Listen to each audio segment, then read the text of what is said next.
તે 0 વોટનો blue bulb આપણે નોર્થમાં લગાડી દઈએ.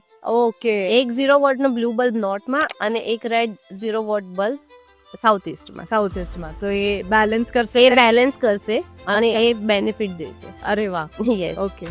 સોશિયલ કનેક્શન્સ જેના વધારે જોતા હોય છે આપણને, તો તો એના માટે આપણે વાત કરશું ઈસ્ટમાં. અચ્છા. ઈસ્ટ ઇઝ રિસ્પોન્સિબલ છે સોશિયલ કનેક્શન્સ માટે. ઓકે. જે આપણને રિસ્પેક્ટ, માન સન્માન, અચ્છા. યશ, ઇજ્જત જે બી આપણે કહીએ એ બધું આવે છે ઈસ્ટ ડિરેક્શનથી. ઓકે. અચ્છા. તો ત્યાં આપણે અત્યારે ફોર નાવ આપણે રેમેડી કરી શકીએ છીએ કે કોપરનો જે સન આવે છે એ સનને આપણે ઈસ્ટની વોલ પર લગાડી મૂકી દે. હા. ઓકે.